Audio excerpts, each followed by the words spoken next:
les voy a hablar sobre tres temas que están en una de las partes dinámicas del corazón de la teoría de sistemas complejos, que son los fractales, el Cabo y la percolación.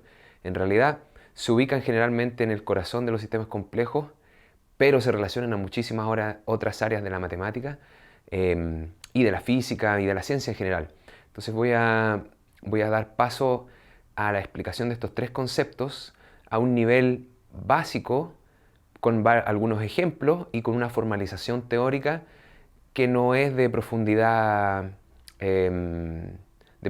técnica avanzada, sino que solamente para realizar el concepto en su formalización, puesto que podemos hablar en palabras, pero quisiera también hablar un poquitito solamente de cómo se definen matemáticamente, puesto que estos tres conceptos tienen una definición rigurosa y formal.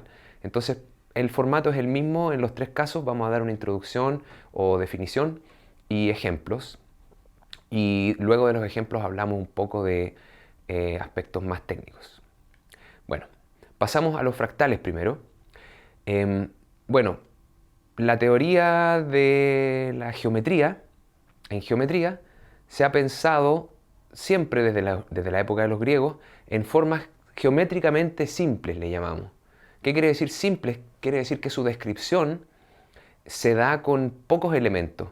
Por ejemplo, acá el círculo se describe básicamente con un centro y un radio.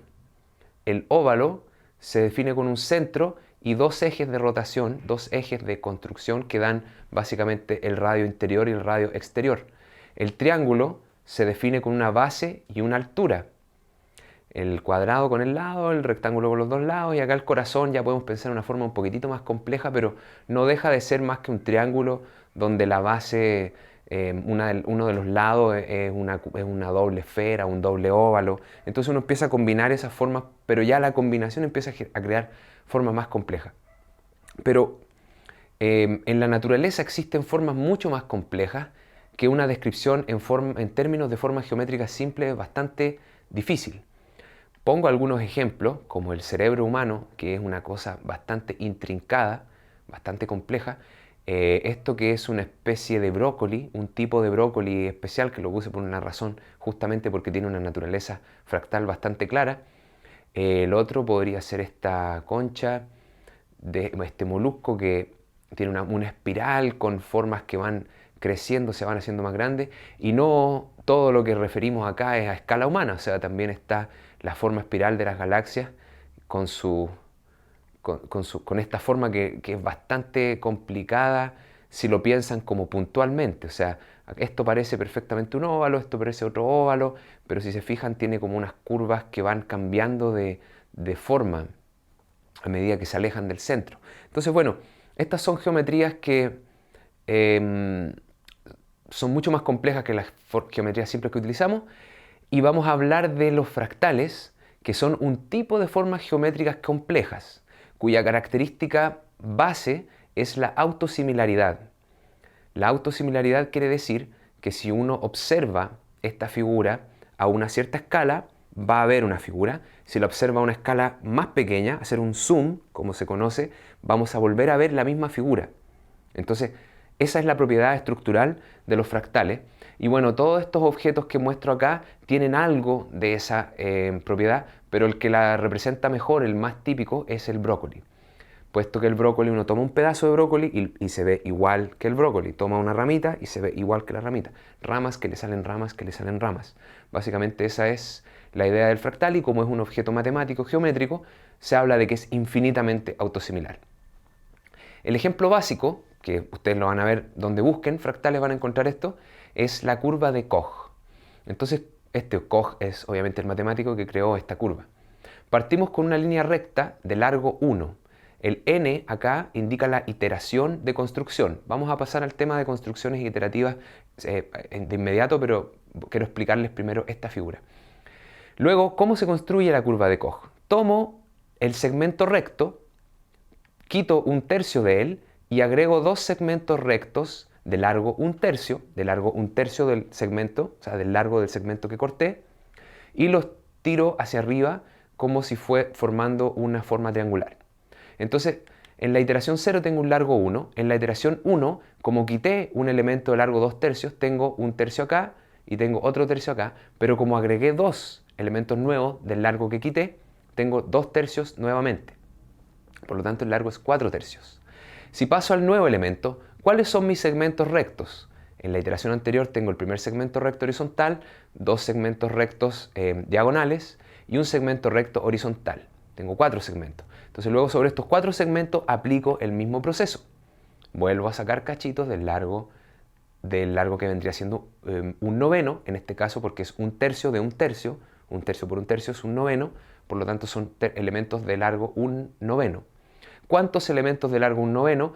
Voy a tener los 4 que tengo de los de los elementos que tenía anteriormente, saco 2 de acá, 2 de acá, 2 de acá y 2 de acá, entonces van a ser 2 por 4, que serían 8, más los nuevos que creé, que siempre se crean de a pares, que también van a ser 8.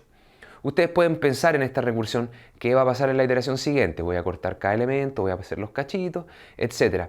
Y si se fijan, la fórmula del largo, uno ya puede ir viéndola, que es como 4 tercios a la 1, n a la 1. 4 tercios a la elevado a 0 es 1, cualquier número elevado a 0 es 1. 4 tercios elevado a 1, 4 tercios. 4 tercios elevado a 2, 4 por 4, 16, dividido por 3 por 3, 9, 16 noveno. De 3, ustedes pueden ver que es 4 a la 4, que es 64, por 3 a la 3. O sea, dividido por 3 a la 3, que es 27. Sí, este cálculo se puede hacer por una demostración que se llama de tipo inductiva, que también seguramente la han visto en alguna de las otras clases. Entonces vamos por el etcétera, etcétera, etcétera, etcétera. Continuamos infinitamente y obtenemos una figura que es infinitamente autosimilar. Obviamente esto no es dibujable, puesto que los píxeles de la pantalla tienen un tamaño finito. Pero si ustedes pudieran hacer un suma escala de este segmento de largo un tercio en un principio, van a ver exactamente toda la figura. Luego, si hacen un zoom sobre el segmento más chiquitito que está acá, van a hacer un zoom y van a ver exactamente la misma figura. Y lo mismo recursivamente hacia el infinito. Entonces los fractales son figuras que tienen esta propiedad, que son recursivamente autosimilares. Y este es el ejemplo básico. Ahora vamos a, como les acabo de presentar una construcción geométrica, vamos a hablar de otros procesos geométricos iterativos. Básicamente la idea general es que cada etapa de construcción crea un nuevo nivel de autosimilitud. Entonces uno va creando el fractal por etapas. En cada etapa uno va construyendo un fractal que tiene un nivel n de autosimilitud. Y cuando uno aplica infinitamente esta construcción, obtiene el fractal. La curva de Koch que les mostraba anteriormente es un ejemplo fundamental donde primero se obtiene una iteración del elemento, luego se obtiene un segundo que tiene un triangulito, luego el tercero que tiene varios triangulitos, luego el cuarto, y si uno aplica ese proceso al infinito, obtiene el fractal. Las curvas anteriores al infinito no son fractales, son cuasi fractales. Ahí ya hay toda una definición de cuánto se parece una figura geométrica simple a un fractal.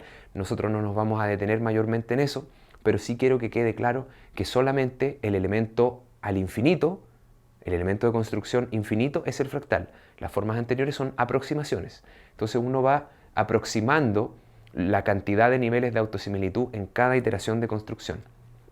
Otro ejemplo importante, la alfombra de Sierpinski, que básicamente uno parte con un cuadrado, lo divide en 9 cuadrantes y quita el cuadrado del centro.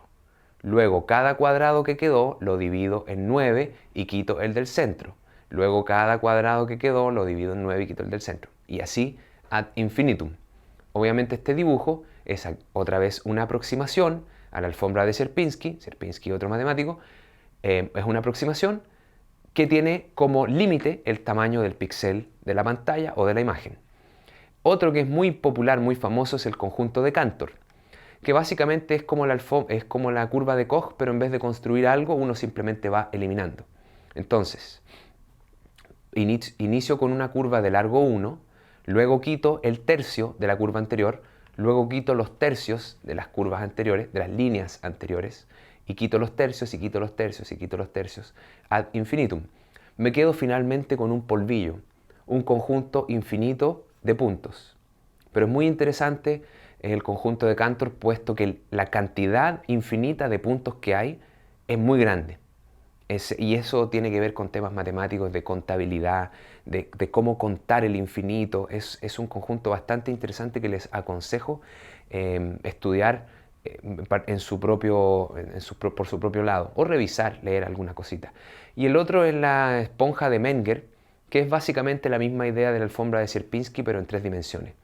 Entonces uno en vez de quitar el centro, el cuadrante del centro, quita el cubo del centro, o la cruz del centro en realidad. En este caso uno quita como una suerte de cruz, quita todos los cuadrados que están con ejes en el centro. Entonces quita el eje vertical del centro, el eje X del centro, los 3 ejes del centro uno los quita y luego hace lo mismo iterativamente, va quitando los cuadrantes volumétricos. Estos 3 elementos, estos 3 conjuntos son fractales de los más sencillos y son por construcciones geométricas. Simplemente, como ustedes pueden imaginar, uno se basa en la construcción de estos fractales utilizando las formas geométricas conocidas, las formas geométricas simples que vienen desde la antigüedad. Se hacen con cuadraditos, con triangulitos, con líneas, con angulitos, cosas así. Ahora vamos a pasar a construcción de fractales por fórmulas matemáticas, fórmulas recursivas, que crean fractales mucho más complejos que no tienen un paralelo simple de construcción geométrica. Ahora, tal vez se pueden construir, esas son preguntas también que los matemáticos investigan, cómo construir un fractal utilizando formas simples, en fin. Pero nosotros tampoco nos vamos a detener mayormente en eso, solo quiero pasar por la forma de construcción del fractal. Tomemos esta ecuación. Esta ecuación es recursiva. ¿Qué quiere decir? Que el valor de la fórmula depende del valor anterior de la fórmula. Entonces, en este caso, decimos el valor siguiente de una fórmula es igual al valor actual al cuadrado más una constante. N indica el número de la iteración. Entonces, x sub n más 1 quiere decir el valor en la iteración siguiente. X sub n quiere decir el valor en la iteración actual. Y bueno, c es una constante. Vamos a dar un ejemplo para que se entienda, puesto que yo no estoy seguro que todos sepan de esto. Obviamente necesito una condición inicial. Inicio con una condición y luego inicio mi iteración. Vamos a definir que el valor inicial de la iteración, de la recursión, es 1. Y el valor constante es 0. Por lo tanto, vamos a calcular x1 a partir de x0 y la constante. Si x0 es 1, 1 al cuadrado acá es 1. Y c, que es 0, vale 0.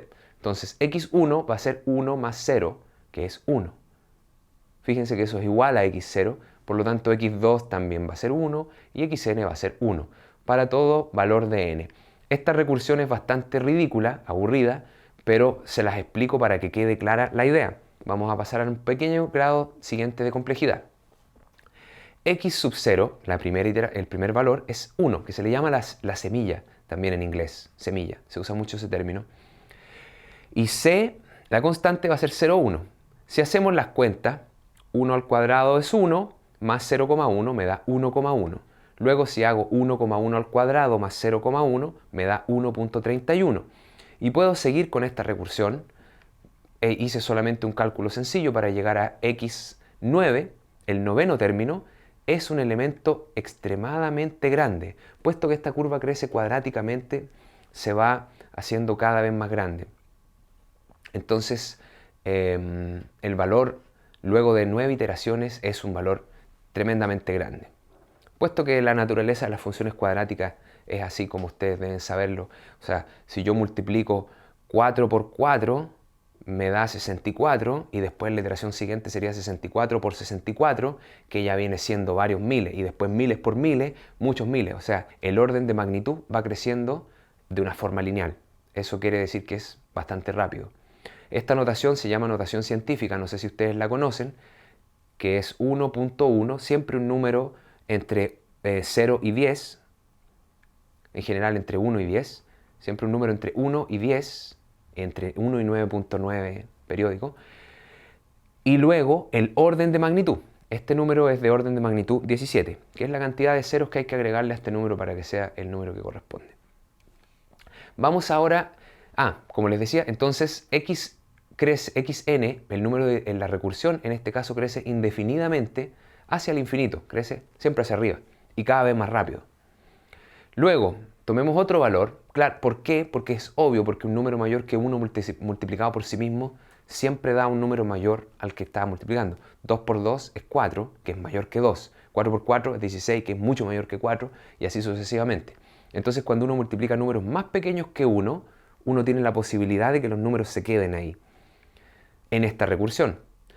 Por eso hago la prueba con el número x igual a 0,6 y c igual a 0,2. Si hacemos la cuenta, x1 me da 56, luego avanzo muchas iteraciones y llego a que x80, luego de 80 iteraciones, el número vale 0.276393 y luego de 125 iteraciones me doy cuenta que es el mismo número. Eso quiere decir que el valor partió en 0,6, comenzó a oscilar y quedó en un valor 0.27, mientras que el caso anterior, que era con 1 y 0,1, va creciendo infinitamente. Y el otro caso anterior, que era con 1 y 0, se queda constante desde el inicio. Entonces, esto ya va dando una idea de que dependiendo con los valores que yo inicie, van a pasar diferentes cosas. Y esa fue la gran idea de un matemático, Gaston Julia, que en vez de pensar en números reales, pensó en números complejos. Esto es por una simple razón de que da figuras más da fractales en realidad. Con números reales no dan fractales. Con números complejos sí dan fractales porque la multiplicación de números complejos tiene una conducta menos sencilla, puesto que los números complejos multiplicados pueden dar negativo, entonces la suma resta de las partes enteras y partes imaginarias del número complejo son los que crean justamente el juego de parámetros que da pie a esta figura. Entonces, cuando x es un número complejo, podemos separar los puntos divergentes de los puntos convergentes en el plano complejo y colorear los puntos convergentes de acuerdo a lo rápido en que convergen. Esa fue su idea, pensar en la divergencia, la convergencia y colorear de acuerdo a la velocidad de convergencia. Entonces, podemos ver acá esta figura que se sale de la fórmula, no es z cuadrado más c, sino que es z a la séptima más c, x es z en este caso, es solamente una cosa de notación. Y acá tenemos entonces los valores más cercanos en el plano complejo, los planos más el valor 0, 0, 0 imaginario, 0 real. Hacia acá estaría el eje coordenado imaginario, horizontalmente y verticalmente el eje imaginario, como siempre se ha denotado en el plano complejo. Luego uno puede ver que hay una parte que converge a una velocidad homogénea, pero se observan unos puntos en estas orillas que tardan un poquito más en converger. Y así sucesivamente uno puede empezar a ver cómo aparece una figura fractal. Y esta fractalidad tiene que ver mucho, si se fijan, ¿cuántas puntas tiene? 1, 2, 3, 4, 5, 6, 7. Tiene 7 imágenes especulares o 7 caras, y justamente esta fórmula es de orden 7. Eso tiene que ver con algo que se llama las raíces de la unidad de los números complejos. Que un número complejo tiene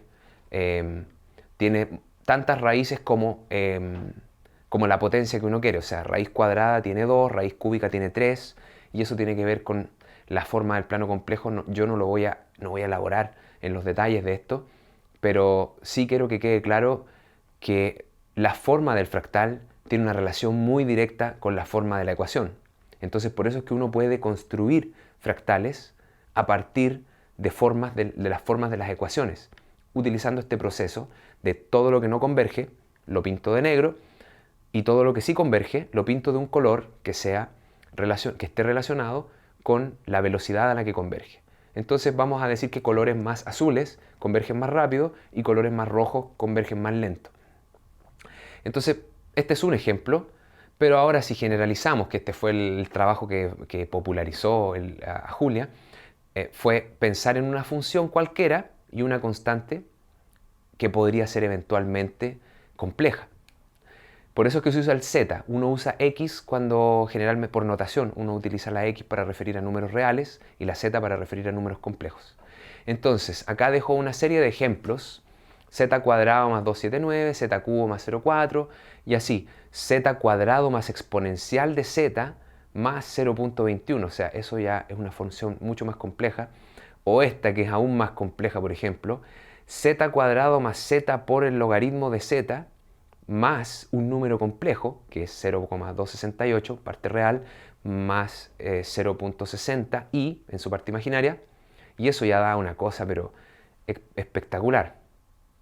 Entonces Julia se dio cuenta de esto, que los colores y la forma de la velocidad de convergencia pintada, unido al caso de convergencia o no, que genera unas formas espectaculares, unas geometrías nuevas, desconocidas anteriormente, desde los griegos, pasando por toda la historia, aunque no es tan así, puesto que los árabes, los egipcios y otras culturas encontraron, de hecho, la primera pintura de un fractal, esto se los dejo como dato, la más antigua es una pintura japonesa que ustedes pueden encontrar en muchos lugares, que no están en las slides acá, pero basta que pongan Wave Fractal Japan en Google y les va a salir al tiro, que es una ola que parece como que va a la ola y a la ola le salen olitas y a las olitas le salen olitas. Esa es la primera referencia a un patrón geométrico fractal en la historia de la humanidad que esté recordado, y es justamente esta pintura que debe tener,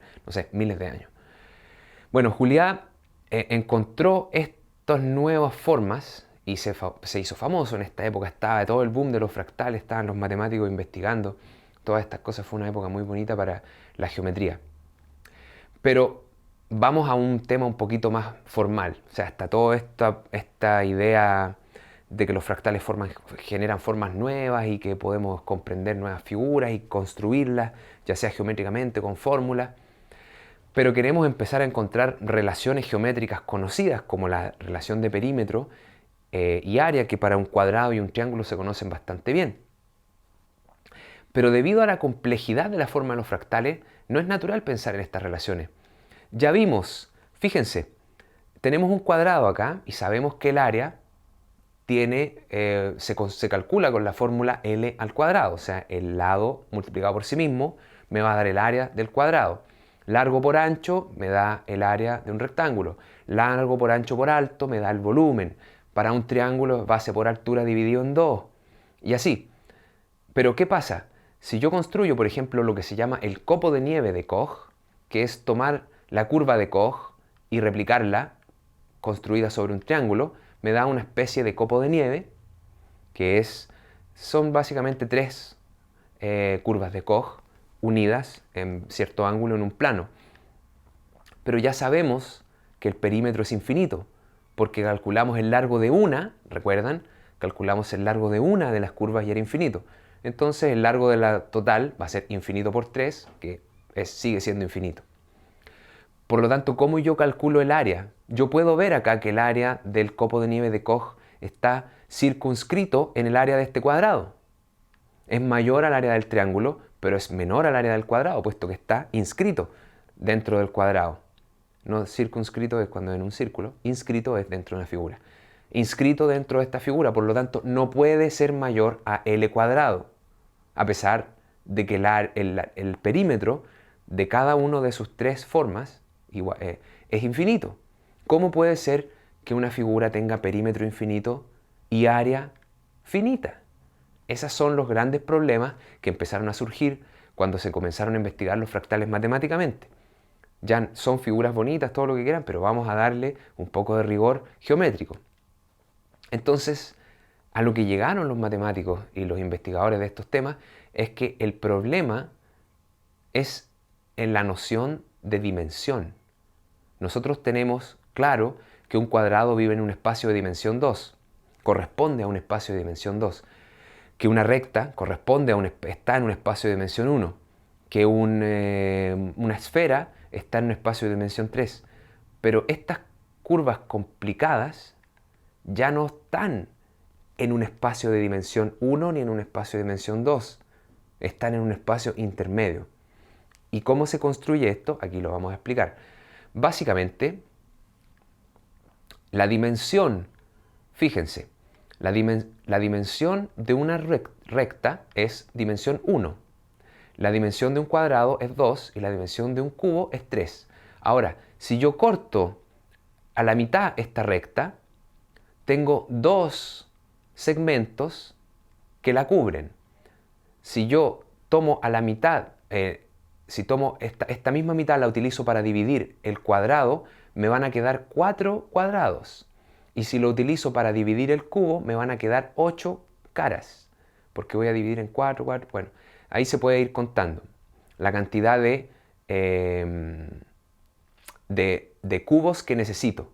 1, 2, 3, 4, 5, 6, 7, 8. Se necesitan 8 cubos para cubrir el cubo inicial, 4 cuadrados para cubrir el cuadrado inicial y 2 rectas para cubrir la recta inicial. Ahora si corto en 3, necesito 3 segmentos o 9 cuadrados o 27 cubos. Entonces hay una relación entre la dimensión del espacio y el número de figuras que yo necesito para cubrir mi forma, llamémosle cuadrado n-dimensional. Cuadrado unidimensional es una recta, cuadrado bidimensional es un cuadrado tridimensional es un cubo. Y la relación es entonces reducción, número de cortes, cantidad de veces en que corto esto, elevado a la dimensión, me va a dar el número de elementos que necesito para hacer el cubrimiento. Fíjense cómo se cumple. Dimensión 1, tengo 1, 1, 2, 2, 3, 3, que es siempre la reducción L elevado a 1. Luego, si voy a dimensión 2, para 1 tengo 1, para 2 tengo 4, que es 2 a la 2. Para 3 tengo 9, que es 3 a la 3. Y así, ustedes ya podrán entenderlo, para el cubo tengo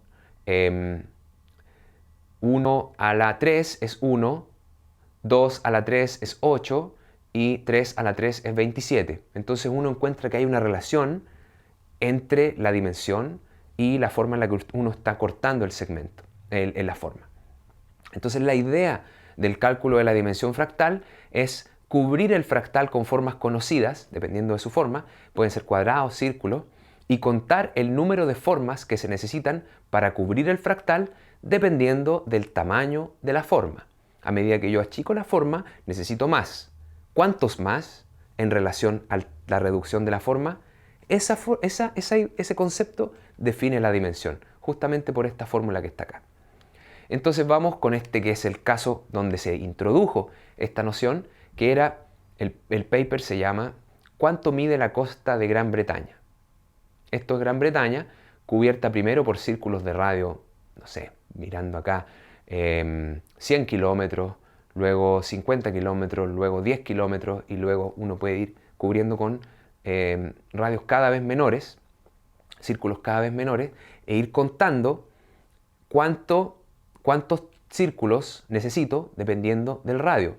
Esa relación ya no va a ser tan sencilla como se veía para el caso de las formas geométricas simples, pero se puede utilizar la relación logarítmica, que ahora lo voy a explicar, para obtener la medida de la dimensión. Esta noción, por supuesto, se extiende, acá estamos mostrando círculos, pero se extiende a esferas, cubrimientos de otras formas. O sea, uno puede utilizar aquí hexágonos, cualquier forma que uno quiera para hacer el cubrimiento. Una pregunta interesante que la dejo como para pensar: ¿cómo puedo cubrir un fractal con otro fractal? Porque esta noción estamos hablando de formas simples para cubrir formas complejas. ¿Cómo yo cubro formas simples con formas complejas? Al revés, o formas complejas con formas complejas. Es otro tipo de pregunta, se los dejo ahí para que piensen, y si tienen preguntas me pueden siempre hacer preguntas, por supuesto. Entonces, para que quede claro este tema, voy a dar un ejemplo justamente con la curva de Koch, con el copo de nieve de Koch, perdón, para calcular la dimensión fractal. Como vimos en la curva de Koch, en la iteración n de construcción, tenemos que el perímetro es 4/3 a la n. Por eso es que al infinito su perímetro es infinito, porque ese número es mayor que 1, entonces elevado a potencia n infinito va a quedar infinito. Para el caso del copo de nieve tenemos que el perímetro es lo mismo, solo que debemos multiplicar el perímetro por 3, porque son 3 formas, recuerden cómo se los mostré. Por lo tanto, si reducimos el radio del círculo de cubrimiento a 1/3 de su radio, vamos a necesitar 4 veces más círculos, puesto que cada uno va a necesitar 4 veces más. ¿Lo recuerdan? Y por eso es que de hecho es esta fórmula. Si reducimos el radio del círculo de cubrimiento a 1/3, necesitamos 4 veces más círculos. Entonces la relación entre el radio del círculo de cubrimiento, el número de círculos y la dimensión D va a ser 3 a la d igual a 4, de acuerdo a la fórmula. Y de ahí es que computamos la dimensión utilizando la relación logarítmica que les decía, que es logaritmo de 4 sobre logaritmo de 3, me va a dar la dimensión. Es solamente resolver esta ecuación. Para los que saben resolver ecuaciones con potencia, se van a dar cuenta que es esto. Pero les dejo de todos modos el detalle del cálculo para que lo hagan ustedes. Vayan, busquen o háganlo ustedes mismos siguiendo estos pasos. Verifiquen que el cálculo es 4/3 a la n. Verifiquen que con 3 el perímetro se divide por 3, pero que la cantidad de círculos de cubrimiento siempre es 4 veces más. Sería bueno para ustedes que hagan este cálculo, se den los 5 minutos de hacerlo porque van a entender cómo se calcula una dimensión fractal. Y bueno, el copo de nieve de Koch es entonces una figura que no es ni de dimensión 1 ni de dimensión 2, es una figura de dimensión 1.26. Les puedo comentar que hay otras definiciones de dimensión fractal, pero siempre vienen con esta idea de que es fraccionaria. Los fractales tienen dimensión entre las formas simples, entre 1 y 2, entre 2 y 3, dependiendo. Así que con esto quedamos con el tema de los fractales. Bueno, luego de la pausa volvemos a la sensibilidad a las condiciones iniciales para definir el caos. Entonces, es una vez más esta misma idea de que hay sistemas físicos simples, hay cosas simples y luego vamos a complejizar. En sistemas físicos simples encontramos poca sensibilidad a las condiciones iniciales. Sin embargo, en sistemas más complejos, las condiciones iniciales el sistema puede ser tremendamente sensible a cambios en condiciones iniciales. Voy a poner dos casos, uno en que es muy poco sensible, que es el lanzamiento de un objeto. Si yo lanzo un objeto con dos condiciones iniciales muy similares, que puede ser un ángulo diferente o una velocidad diferente, pero muy cercana, diferente pero muy cercana, van a llegar prácticamente donde mismo. Mientras que en una dinámica de este tipo, que es típicamente esto es un haz de luz, que rebota acá en un espejo circular y luego rebota en un espejo vertical para caer nuevamente al espejo circular, podemos ver que se amplifica la diferencia de condiciones iniciales en el segundo rebote. En el primer rebote ya se amplifica un poco y en el segundo rebote ya se super amplifica. Entonces cosas que son muy cercanas acá, luego van a ser muy lejanas allá. Eso quiere decir que pequeños cambios en las condiciones iniciales llevan a grandes cambios en la dinámica a largo plazo. Entonces los sistemas cuya sensibilidad a las condiciones iniciales es muy alta son llamados caóticos. Eso es básicamente, en términos dinámicos, lo que es el caos. Y la teoría del caos es el estudio, la definición de estructuras en sistemas que tengan estas propiedades. Pero es importante decir, acá hay todo un tema que tampoco me voy a meter, pero en los sistemas que estamos viendo acá son deterministas. Uno tiene una ecuación de movimiento para la luz, que es básicamente rebotar especularmente en cualquier superficie, y también tiene una trayectoria acá de movimiento que es dada por las ecuaciones de Newton. Entonces, a pesar de que los sistemas son deterministas, que en términos técnicos, para los que sepan, se llaman hamiltonianos, a pesar de que el sistema es determinista, su sensibilidad a las condiciones iniciales es tal que pueden volverse impredecibles debido a que uno no es capaz de realizar mediciones perfectas, absolutas, del estado inicial. Uno dice, voy a poner la bolita aquí, y yo mido aquí, y tengo una precisión de, digamos, no sé, 1 o 0,01 milímetros, y puse la bolita ahí, ahora la voy a empujar con esta fuerza así, pum, que también la mido, y es de 1 newton. 1,0001 newton ya va a cambiar la fuerza, y una posición de 0,000001 que esté diferente va a cambiar la trayectoria. Eso pasa, por ejemplo, en los juegos de azar. Si yo tiro un dado, yo puedo calcular mecánicamente todas las propiedades y todo y saber cómo la figura del dado va a caer y va a rebotar y la especie, la superficie, la rugosidad, todo. Pero yo no soy capaz de controlar el último pequeño impulso a la perfección. El dado después de 3 rebotes ya se va a perder todo el conocimiento. O sea, lo que uno sabía de las condiciones iniciales al principio se vuelve inútil a largo plazo, dado que el sistema tiene una alta sensibilidad a las condiciones iniciales, lo cual es dado en muchos casos por la complejidad de la dinámica. En este caso, a pesar de que el sistema dinámicamente no se ve muy complejo, ya es suficiente para exhibir sensibilidad a las condiciones iniciales. Vamos a dar un ejemplo primario, que es el canónico, el ejemplo que dio Edward Lorenz, haciendo un modelo de convección atmosférica, para tratar de hacer como modelos muy sencillos del clima. Al resolver sus ecuaciones, encontró que pequeñas variaciones en las condiciones iniciales derivan en comportamientos completamente diferentes a largo plazo. Y de ahí se acuñó lo que se conoce, que ustedes deben saber, el efecto mariposa, que dice, incluso el aleteo de una mariposa es capaz de modificar radicalmente el clima. O sea, más novelescamente se llama como el aleteo de una mariposa en Japón puede provocar una tormenta en el Caribe, porque ese efecto cambia toda la condición y eventualmente se amplifica para llegar a crear una tormenta en otro lugar. Ahora, esto por supuesto no es algo que uno diga, ah, sí, los aleteos de mariposas generan tormenta, sino que es la potencialidad de que esto ocurra. Es siempre probable.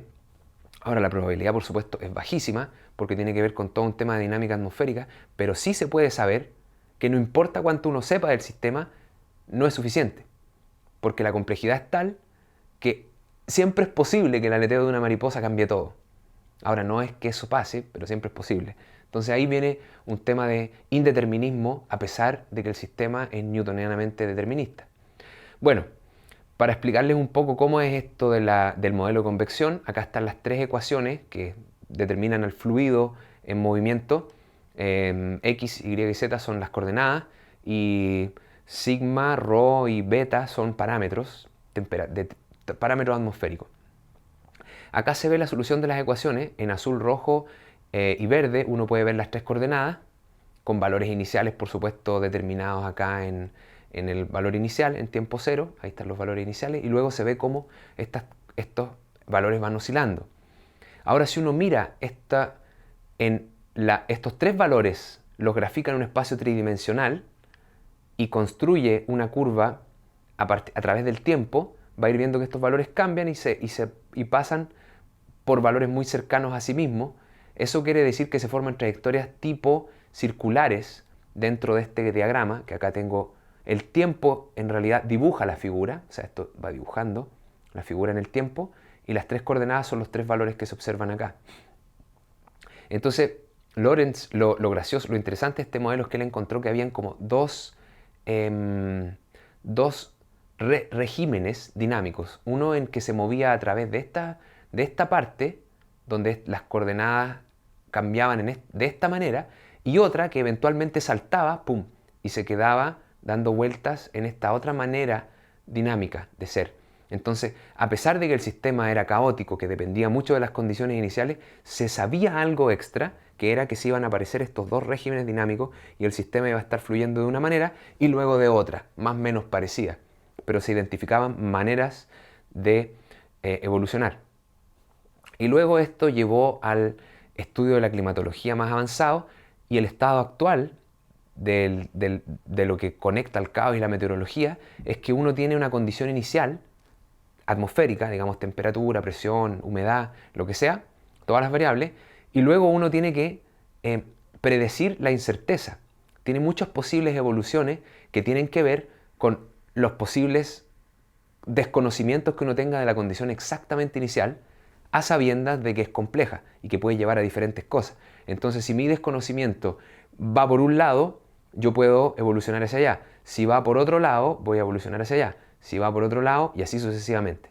Entonces uno toma la condición inicial y analiza todos los casos posibles alrededor de esa condición inicial que sean justamente de la imprecisión que uno maneja, observa cómo eso cambia, cómo eso puede evolucionar y caracteriza lo que puede pasar, que es súper incierto, pero luego se van haciendo estudios minuto a minuto y se va, como lo hacen los predictores de clima actuales, van analizando las ecuaciones minuto a minuto cada vez que llega nueva información y van tratando de generar una consistencia. Ahora, eso es un análisis matemático, numérico y computacional extremadamente complejo y costoso computacionalmente, así que obviamente no vamos a pasar por eso, pero quiero que les quede claro cómo se puede utilizar el desconocimiento para crear aproximaciones de lo que puede pasar. Gracias a entender la teoría del caos y gracias a los conceptos que vamos a desarrollar muy brevemente ahora. Otro ejemplo clásico es el ejemplo del péndulo doble.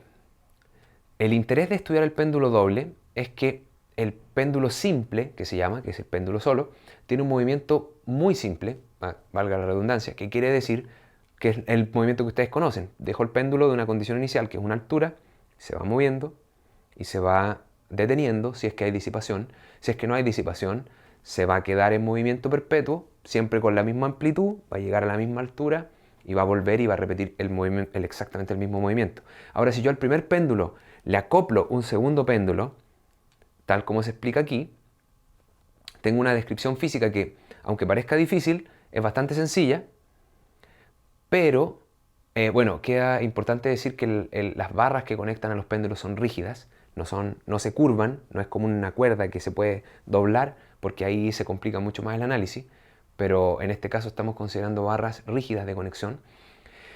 Pero lo que ustedes pueden ver acá es que las soluciones divergen. Si yo cambio mínimamente las condiciones iniciales, acá tengo dos curvas, una azul y una verde, la del primer péndulo, fíjense que más o menos se parecen, se empiezan a ver más diferentes a medida que pasa el tiempo, pero las del segundo péndulo claramente divergen rapidísimamente, porque de hecho la trayectoria es bastante compleja.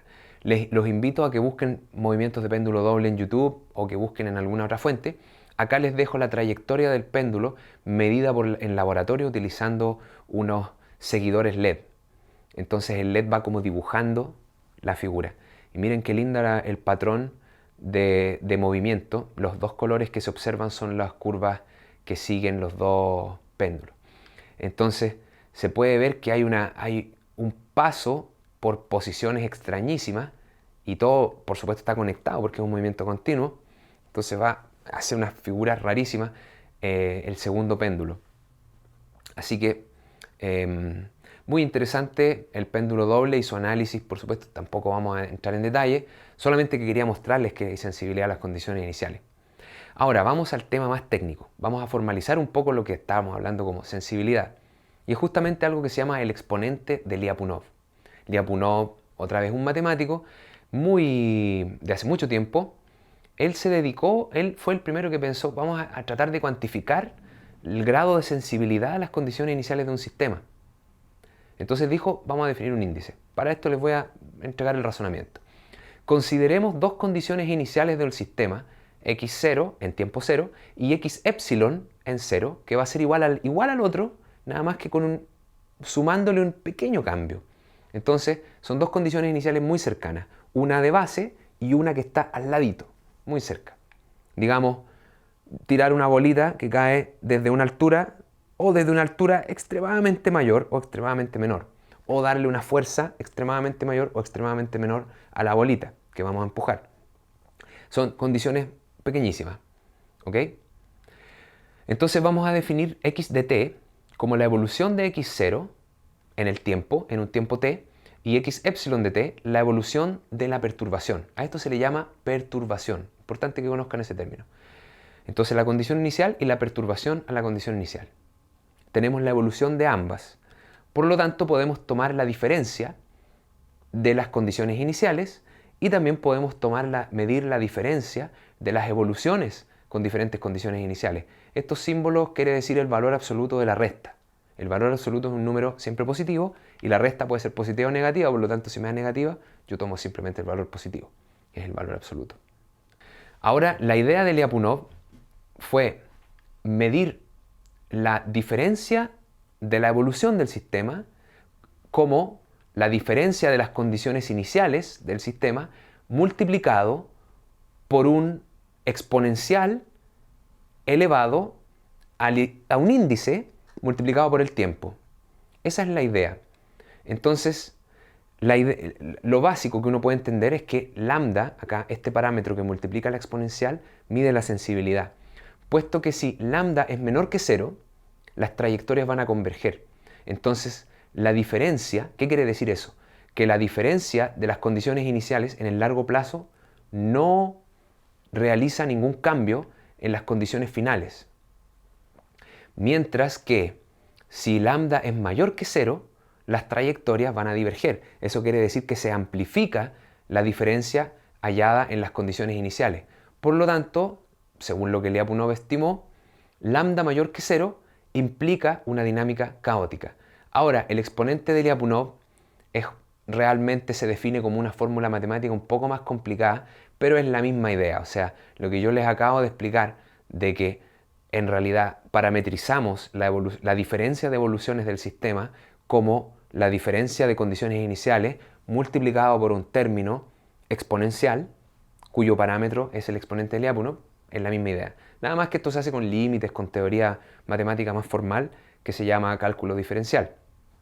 Pero no hay mayores... La idea ya está ahí. Entonces, ya que dimos una formalización del concepto, vamos a conectar un poco la idea del caos con los exponentes de Lyapunov y con el tema anterior, que eran los fractales. Para eso vamos a hablar del mapa logístico. El mapa logístico ustedes seguramente lo tienen que haber visto en otra de las clases, puesto que es parte de muchos temas, pero vamos a recordarlo un poco. X es una iteración, un mapa iterativo. Partimos con una condición inicial x sub 0, que es menor que 0 menor que 1, o sea, mayor que 0 menor que 1, y la fórmula está dada por r por xn por 1 menos xn, donde r toma valores entre 0 y 4.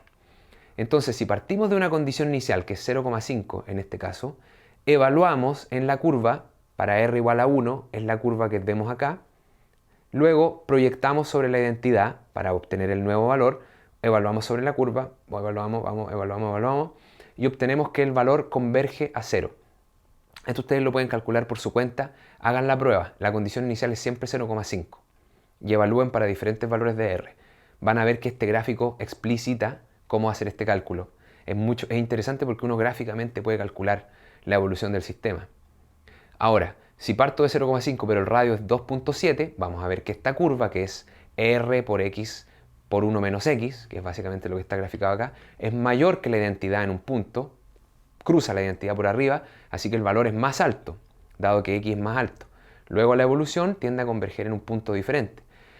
Si R es igual a 3,5, el valor ya no converge en un punto, sino que converge en 2 puntos. Fíjense, converge como se llama en una trayectoria de periodo 2, puesto que corta la curva acá y acá. Entonces, bueno, en realidad de periodo 4, perdón. Separa acá, acá y acá.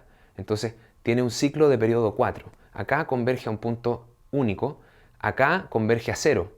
Y acá, cuando R es 3,9, podemos ver que pasa una situación bastante compleja que tiene que ver con la curvatura de la forma roja, que está acá la curva roja, que va y pasa por un punto y va como que va a converger, pero después se sale, similar a lo que veíamos en el atractor de Lorentz.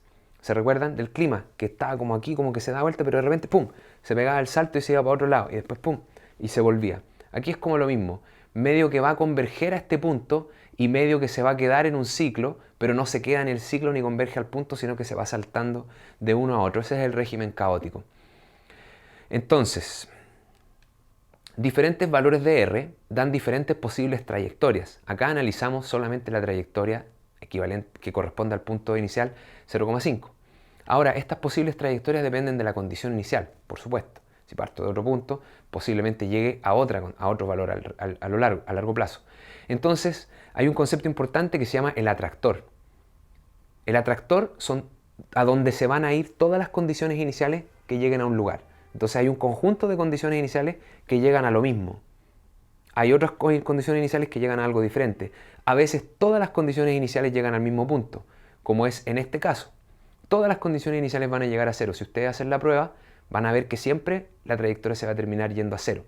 Por lo tanto, el atractor es 0. En este caso, identificamos un atractor que está acá, pero eventualmente puede haber otro atractor. Acá podemos ver que está este atractor y acá se ve que justamente el punto donde cruza la identidad también es un atractor, porque ahí se va a quedar en un punto fijo. Eso, bueno, no voy a elaborar mayormente en eso, pero quiero que entiendan que las trayectorias a largo plazo convergen a un atractor. Y que a veces hay varios atractores y a veces hay uno. Entonces las condiciones iniciales medio que se separan en grupos de acuerdo a los atractores a los que convergen en el largo plazo. Ahora voy a pasar a un diagrama de bifurcaciones, que es un diagrama interesantísimo, donde en el eje horizontal vemos el valor de R, que era la curvatura de la forma de la función. Y en el eje vertical graficamos los valores asintóticos de xn. Entonces, ¿cómo calculamos esto? Partimos para un valor de R y tomamos todas las condiciones iniciales que queramos y evaluamos la dinámica. ¿Para dónde se van todos los puntos a largo plazo? Acá vemos que se van a 0. Cuando R es pequeño, hasta R igual 2, se van todos los valores a 0, convergen a 0. En 2 aparece un punto fijo nuevo, que a medida que va creciendo R, el punto fijo va también creciendo. Luego llegamos al valor 3 más menos y aparece un nuevo par de puntos fijos. O sea, una trayectoria de periodo 2, que quiere decir que ya el valor no tiene un punto fijo, sino que hay 2 puntos a los que se van a ir todas las trayectorias. Luego se duplican y se vuelven a duplicar y ahí pasa algo que se llama la cascada de bifurcaciones. También les sugiero que vayan a ver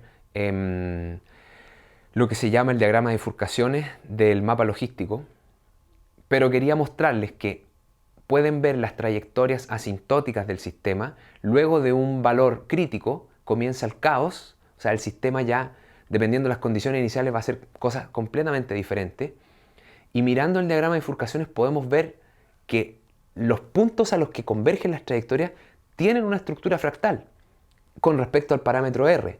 Hay una autosimilaridad, puesto que si ustedes ven, aquí estoy haciendo un zoom en la curva en el cuadro del medio, estoy haciendo un zoom. Pueden ver que en el cuadro del medio acá se vuelve a replicar una estructura bastante similar al gráfico completo. Y si uno hace un zoom en el zoom, va a volver a ver la misma estructura y va a volver a ver la misma estructura. Eso se llama una cascada de bifurcaciones. Eso, término técnico, también pueden averiguar cómo se ve el diagrama de bifurcaciones. Y ahora podemos ver en el tercer gráfico el diagrama de bifurcaciones partiendo desde el valor 2.5, o sea, más o menos desde acá en el gráfico de la izquierda. Y arriba vemos el exponente de Lyapunov. Acá está el valor 0, el valor crítico, menos que 0, implica convergencia, y luego pasa a mayor que 0 cuando inicia el caos, que ustedes pueden proyectar justamente aquí. El valor donde proyecta verticalmente hacia abajo es justo en el valor crítico que yo les mencionaba en el cuadro de la izquierda. Y luego se puede ver que hay caos, caos y de repente aparecen puntitos aquí que son menores de nuevo que 0, que corresponden a estas ventanas de orden que se aprecian acá. Por ejemplo, aquí se ve que hay un hoyito. Eso quiere decir que aparece una trayectoria de periodo 3. Una trayectoria de periodo 3 es predecible, es ordenada, no depende de las condiciones iniciales, como asíntota, como atractor. Por lo tanto, esto no sé si les queda muy claro, pero lo pueden investigar ustedes un poco más. Hay una relación concreta entre caos, fractales y exponentes de Lyapunov.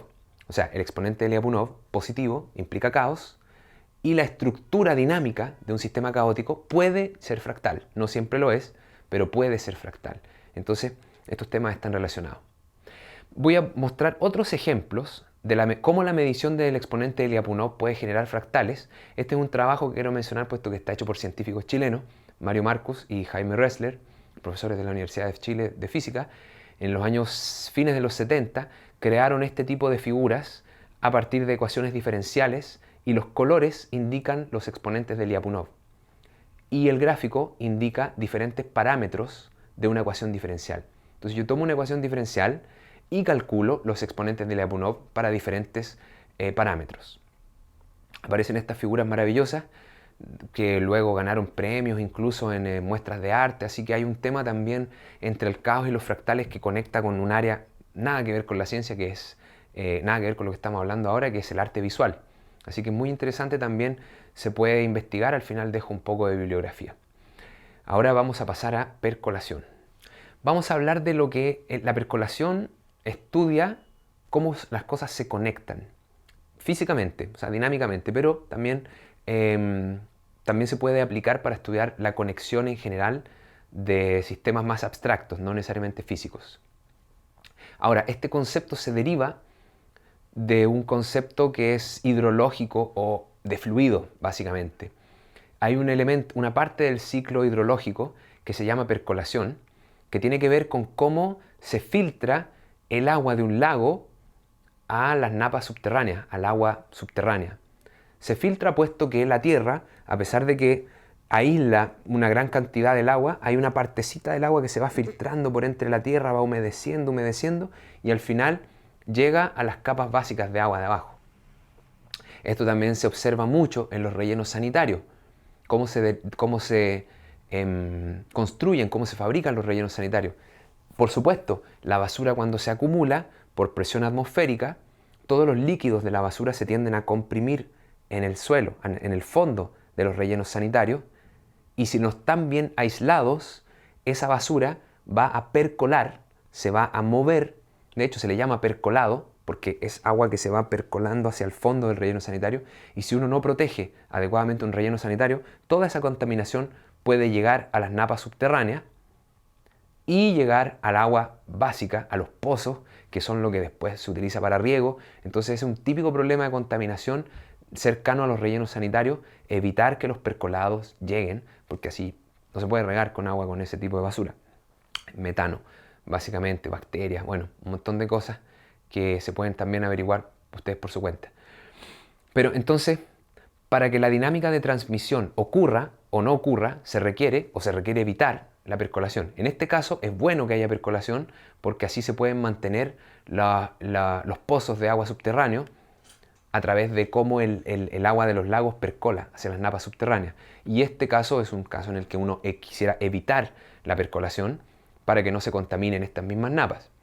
Entonces, el estudio de la percolación tiene que ver con cómo pasa o no pasa algo desde un lugar a otro.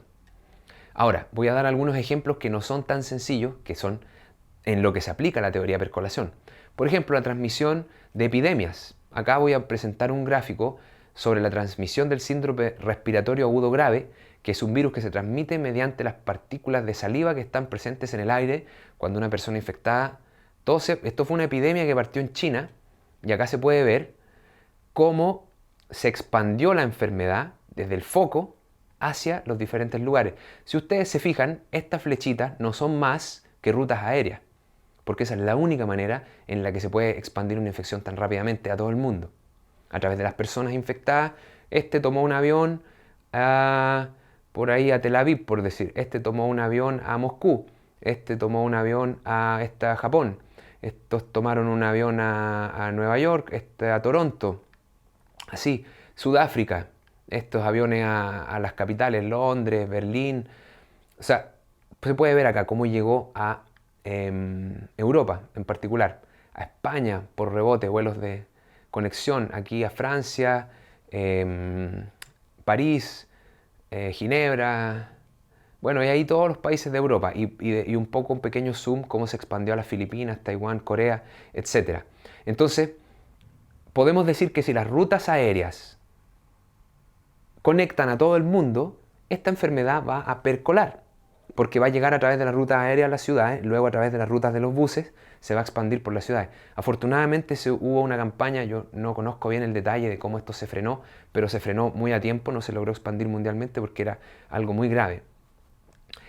Voy a dar otro ejemplo, nada que ver, para que se entienda que estos son conceptos estructurales de las ciencias complejas, que es la neurociencia. Acá tenemos la medición de la actividad neuronal con magnetoencefalogramas, que son corrientes neuronales, la medición de corrientes neuronales en ex soldados con estrés postraumático a la vuelta de la guerra. Entonces se observan diferentes regímenes de corriente y se encuentra que cuando los sujetos son expuestos a una imagen de violencia o a una palabra relacionada a violencia o a una cara de alguien estresado, así emocionalmente en una situación de guerra, que son estímulos neuronales, se observa que se crean unos patrones conductuales a nivel neuronal bastante particulares, que solamente se observan en soldados con estrés postraumático, que las personas normales no crean esos patrones. Eso quiere decir que al nivel neuronal se crean unos patrones de respuesta que percolan en una serie, en una zona específica del cerebro. Y eso se estudia, o sea, se obtiene para entender cómo a nivel neuronal el estrés postraumático de una guerra o de cualquier otra situación, habría que medirlo, se manifiesta en el cerebro. Entonces, tenemos que la percolación es contaminantes que llegan al agua o agua que queremos que llegue a napas subterráneas, y podemos ver que este mismo concepto aplica en neurociencia, aplica en epidemias, en epidemiología. Entonces, podemos ver que hay una estructura detrás que la vamos a formalizar y a entender. Entonces, para formalizar esta estructura, básicamente uno considera un grafo. Y un grafo son nodos y conexiones entre ellos. muestro dos grafos acá. Los clústeres son grupos de nodos conectados. Acá muestro dos tipos de grafos. En este grafo está todo clarito. Los nodos son los nodos y los vértices son las líneas plomas. En este es un poquito diferente porque es un grafo como de área, donde los puntos blancos, fíjense que son todos cuadraditos. Un cuadrado blanco quiere decir que se puede pasar a los cuadrados vecinos, y un cuadrado negro es un cuadrado que impide el paso hacia sus vecindades. Entonces podemos ver, si ustedes se fijan acá los caminos y partimos con una percolación desde la zona superior hacia la zona inferior, podemos ver que todo lo azul es lo que percola hacia abajo. Entonces podemos modelar el percolado. Básicamente estos son modelos matemáticos de percolación de agua, por ejemplo, en una zona rocosa, o de contaminantes, o modelos de percolación neuronal también, como los vamos a ver ahora. Entonces, lo que quería explicarles es que están estos conceptos. Para poder formalizar la percolación necesitamos pensar en un grafo y tenemos que definir la relación de conexión, y los grupos de nodos conectados son llamados clúster.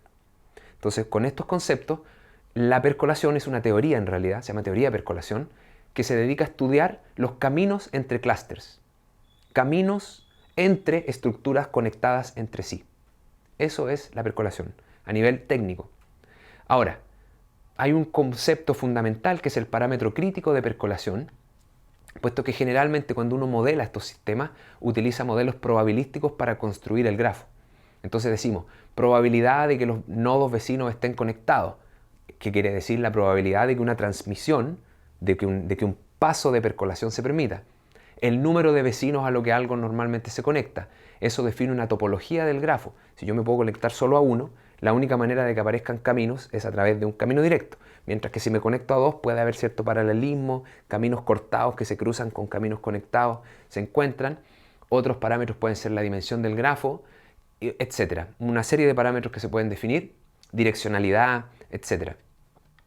Y luego, dada una parametrización para construir grafos, se identifica el conjunto de parámetros que a menor conexión permite percolación. Eso quiere decir cuál es el conjunto mínimo, la estructura mínima que necesita un sistema paramétricamente para permitir la percolación. Entonces acá les muestro dos ejemplos, uno que es con un grafo normal. Acá presento la estructura totalmente conectada y luego asimilamos una probabilidad P de que esta es la estructura base, pero luego en vez de construir esto, construimos solamente asimilando una probabilidad P de que dos nodos estén conectados. O sea, la probabilidad P de eliminar 2, por ejemplo, o de poner 2 desde 0. Vemos que cuando P es 0,4, no hay percolación. Los caminos llegan, cada camino llega hasta por ahí, no se conectan caminos desde un lugar a otro. Fíjense que acá, de izquierda a derecha, la percolación ocurre cuando P es igual a 0,6. Uno puede estudiar modelos de construcción de grafo y ver cuál es el parámetro mínimo para que se conecten. P igual a 0,6. Yo hice de estos trabajos, se puede estudiar, por ejemplo, conducción eléctrica. ¿Cuánto es el mínimo grosor que tiene que tener un sistema atómico para transmitir electricidad? Se hace exactamente con este mismo tipo de parámetro. Y el otro ejemplo es el de percolación pensando en sitios ocupados y sitios vacantes, como les decía anteriormente, que es en la misma figura anterior. Con un parámetro P bajo de sitios vacantes, el sistema no logra percolar, se queda estancado ahí. Mientras que con un parámetro P alto, el sistema percola, puesto que hay muchos sitios vacantes. Entonces acá la percolación ocurre de arriba hacia abajo, y acá podemos ver que ocurre de izquierda a derecha, aunque también de arriba hacia abajo, si se fijan, también hay. Y acá también hay de izquierda a derecha. Entonces, hay un parámetro crítico que define la percolación y quería que les quedara claro la idea, los conceptos y la noción de parámetro crítico, que es lo que normalmente se estudia en complejidad. Ahora, para terminar, vamos a quedar con una idea de los grafos infinitos, resiliencia y un poco también de fractales. La percolación ocurre por conexión transitiva, quiere decir que con las conectado está conectado a lo que yo quiero conectar, o sea, es una transitividad de conexiones. Ahora, un resultado matemático interesante muestra que un grafo aleatorio infinito es un único clúster. Un grafo aleatorio infinito es un único clúster. ¿Cómo es un grafo aleatorio infinito? Parto con un vértice, un nodo, luego creo otro nodo y le asocio una probabilidad de conexión. Luego creo otro nodo y le asocio una probabilidad de conexión a cada uno de los nodos anteriores. Y otro nodo, probabilidad de conexión. Entonces uno define parámetros muy sencillos, como la probabilidad de conectarse a otro nodo es 0,5, por ejemplo. Entonces, ¿qué pasa? Empiezan a aparecer nodos y se empiezan a conectar unos con otros se empiezan a conectar por acá, pero eventualmente aparece uno que conecta a dos. Entonces, dos clústeres pequeños se conectan a través de uno nuevo que los conecta.